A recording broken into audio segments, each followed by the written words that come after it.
there is a dark. I was trying to make a darkness retreat joke. There's big shoes to fill in Green Bay. Racist. Big time shoes to fill in Green Bay. As Aaron Rodgers, the current star of Hard Knocks, whether he likes it or not, is now in the Gotham City is what I was thinking. Gotham City. He's out there in New York playing for Gang Green, the New York Jets. And no longer in Green Bay.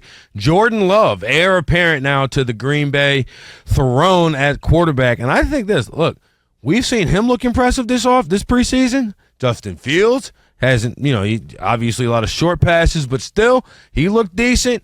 NFC North quarterbacks have been impressive to me so far this preseason, and I think that a lot of people, Richmond Webb included, who we talked to in the last hour, have the Lions kind of walking through that division. And I think Green Bay is going to have something to say. I think Green Bay is going to have something to say, but I'm still going to give the division to the Vikings. I think the Vikings still win the division because I think Kirk Cousins is right there with Goff as far as the two best quarterbacks, depending upon who you're talking to, in that division. And for people that, kind of bang on Kirk Cousins a lot, rightfully so, whether you're talking about the primetime record or playoff record, what have you. But since joining the Minnesota Vikings, Kirk Cousins has 46 wins. That's fifth in the NFL. Completion percentage, 67.8, 7th in the NFL. Touchdowns to interception, 153 to only 50, 7th in the NFL. And a passer rating of 100.9, 7th in the NFL. He's in the top 7 since he's gotten to Minnesota in pretty much all the major statistical categories. You left off playoff wins. So, but I understand that's going to be the knock on him is playoff win. But there's not a quarterback in this division other than Kirk Cousins. Does Kirk Cousins have a playoff win? Has he ever won a playoff game? Kyle Rudolph pushed off in the back of the end zone in the New Orleans wild card. So he's got one. Okay. So then, therefore, and then he's the only quarterback in this division that has a playoff win for the current team. Hold up, let me finish. For the current team that he plays for. Goff has some, but those were in L.A. with the Rams. They weren't in Detroit, so he's still got to do it there in Detroit. I think Detroit is a playoff team. I just don't think they win the division, but I do think they're a playoff team. I just don't think they win the division. They would have to get to 11 or 12 wins to win this division. Vegas has the over-under at 8.5 on them, guys. So you're telling me they're getting 4 extra wins. Chris thinks 10 wins this division. I don't. I think 11 or 12 wins this division. I just know that Jordan Love has looked impressive to me. And he's been running all preseason with, obviously, Christian Watson, Romeo Doubs. And again, with all Aaron Jones played? I'm saying it. Aaron Jones played. No, his first pass was to Aaron Jones out of the backfield. Okay, so Aaron Jones suited up and played? And I think, especially when you're looking at a guy like Matt LaFleur, who either Aaron Rodgers is incredible, he's an incredible coach, or there's going to be a little regression to the mean. But I do think, because right now his numbers are comparable to Vince Lombardi in terms of just winning since he came out. Since he's got right. But also when you have 13-3 his first 3 years or something crazy. Yeah, it's hard to shake a stick at that. You know what I'm saying? It's hard to turn your nose up at that. But we'll get to see what really is going on here. But again, first 2 seasons with Aaron Rodgers. Remember, the Mark Murphy coming to Aaron Rodgers saying, "Hey, Aaron, don't be the problem here." They found a hybrid way to run the offense. That ended up in 2 MVPs in back-to-back years for a guy that everybody was thinking just might be done. Yep. Right, in terms of Aaron Rodgers. I think that Matt LaFleur should be able to script a pretty good offense in Green Bay. Again, they got the receivers another year into it. Aaron Jones is one of the better backs in the NFC, in my opinion. And you have a lot of defense in Green Bay. Mm-hmm. It's going to come down to a few things like special teams. Historically under LaFleur, they've been bad special teams. And even after hiring Rich Bisaccia, who probably should have got the Raiders head coaching job over Josh McDaniels, but that's NFL, not NFL. Mm-hmm. That's what probably should have happened. But, hey, what do I know? Nice. But I just know this, man. I feel like we're scratching the Packers off of this. And does not feel like the right time. I'm seeing people out there, people I trust, people I respect. Yeah. Alex Monaco's a friend of the show, has been on the show a million times. He's got the Bears 4-1 to win the division. No. I'm like, no. I think they'll be better. I think Justin Fields will improve. Yeah, I think DJ Moore to Justin Fields is going to be a great connection.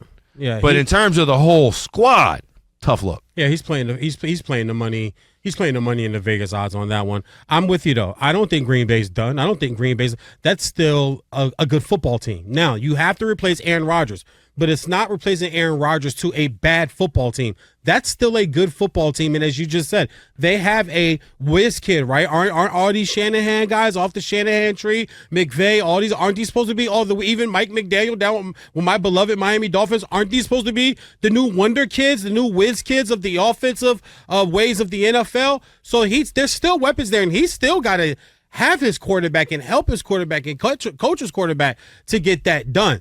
I think this is a tough division. I'm thinking the Bears, to me, they just feel like they don't have enough. They'll be in some games. They'll be competitive to a point, but Justin Fields will probably lose a game or two on an errant throw. I don't like the schedule for them. Schedule's tough, and I just think that there's 3 teams that are better than them in their division. I think the Bears finished last, but I think Green Bay, Detroit, and the Vikings are all 9+ win teams. They're all 9 or 8 and better to me. I think I'm with you on Green Bay. They're better than people. And what I said earlier on the show about twos, I'm watching this Bengals and Packers game the other night, and I'm looking at twos. I'm like, okay, that guy can play. Like that backup receiver, that guy, he's gonna get some tick. Somebody's gonna have a hamstring or have an ankle or have a quad or have a shoulder. Somebody's got to sit on some Sundays. Your twos better be ready to play. This is where you get a look at some of those twos. People say preseason means nothing. That's BS.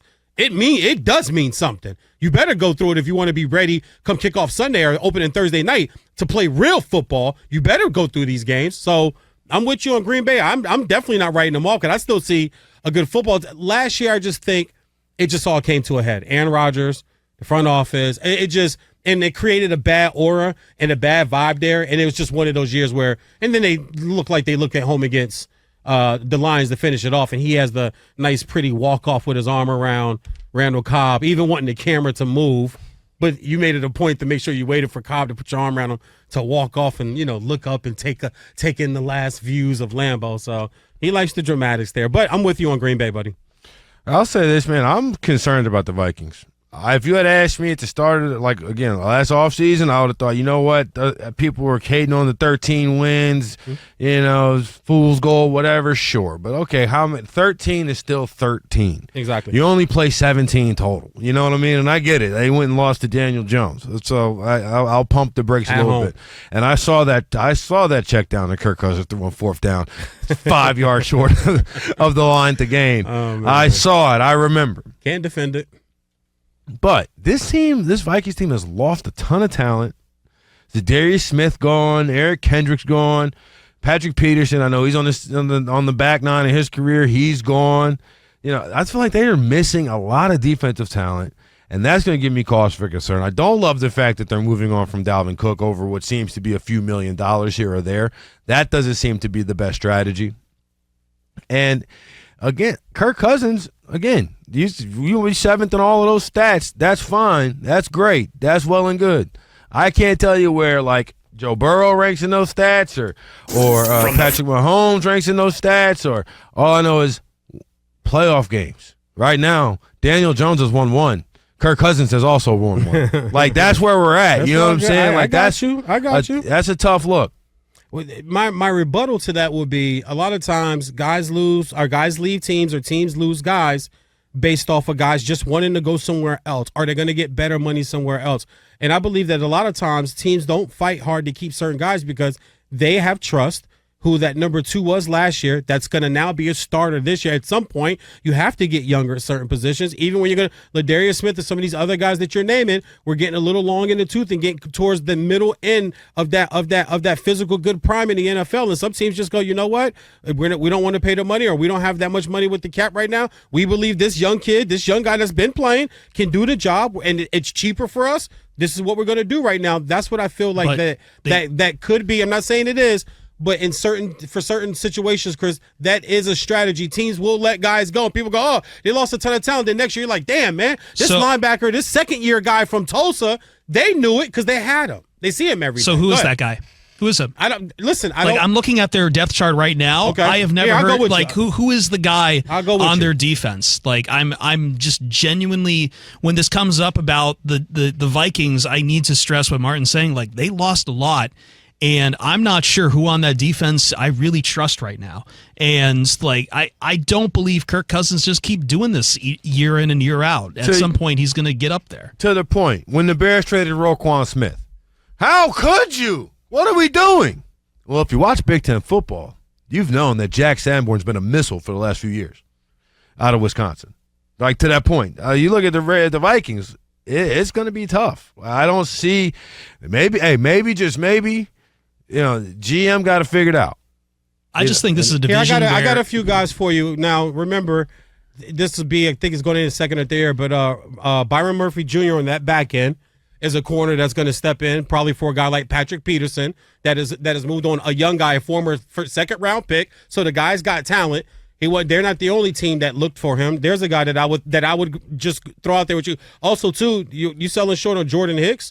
I'm not feeling Hicks. I'm not sure what Byron Murphy Jr. has done so far for his career. Well, he's just gotten to the league, though, Chris, is what I'm saying. Sometimes teams lose guys and let guys go on because they believe what they have there can replace it. That's just a strategy or rebuttal to you guys telling me they lost all these guys. You're right. They did lose a lot of guys, but maybe they let some of these guys go because they may trust who there's. I can't pick out this. I'm not for a rebuilding team, though. That's not something you do for someone whose aspirations is division, though. That's the problem. No, I don't believe that, because my rebuttal to you during break was they have a top 10 offense. Now, people say their defense is bad. You're right. The defense struggled last year. But when you're scoring in the top 7 in the NFL, that's how you go 13-4. They won a lot of close games last year with this defense, okay? And those close games usually end up going the opposite way the next year. Okay. Like statistics just not only and that. Out of that that top 10 offense, now Adam Thielen is not the same guy that he once was, right? No He's Dalvin moved Cook. moved on to Carolina, but it helps to have a competent route runner opposite a guy like Justin Jefferson, because you got to check him, right? Jordan Addison. I know he drives fast. We'll see how he plays. Well, the story came out. He was going to an emergency. I hated the fact that they didn't. I'm not sure that was ever confirmed. That was just a rumor. I just would have to say that's elite spin, regardless. Yeah, I don't care. I'm sorry. I don't give a damn. That's still not exactly an excuse. Yeah, I don't care how much you like your dog. I don't care. Endangering yourself and the dog going that fast too. But Jordan, you guys aren't going to act like Jordan Addison is not going to step in. I believe Jordan Addison is an 850, 900-yard, could be a 1,000-yard receiver in that offense, because all eyes are over there. He's going to see one-on-one, and what's his prime thing he does so well that everybody's talked about that won him to Biletnikoff when he's with Pittsburgh before he transferred to SC. He is a pristine route runner. He's going to get one-on-one coverage to the weaker corner. The stronger corner, the safety's watching Jefferson. This is just what I'm saying about Minnesota. So, we'll talk about this all year. Okay, but hold on. So you're telling me that there's going to be 2,000-yard receivers on Minnesota this year? Yeah, I do. I think them and Miami. Miami did it last year, so I think Waddle and Hill will do it again. They'll both go over 1,000 yards. There'll be two 1,000-yard receivers on the Minnesota Vikings this year. Yeah, I'm going with that. Put it on the board. Put it on the board. Put it on the board. Put it on the board. Put it on the board. Yeah, is put it on the board. Is he still calling White Sox games? Put it on the board. Yes. What's his name again? Hawk Harrelson. There you go, Hawk Harrelson. No, he's not. He retired. He retired? Yeah, all right. In that case, put it on the board. I want that on the board. I want that on the board. We got to get a board. Put it on the board. I got to get that on my I'll get a drop of that. Yeah. With the accurateness. Hey, Brandon, you know what, man? The accuracy, brother, I appreciate it, man. Brandon is quick. No, he retired, guys.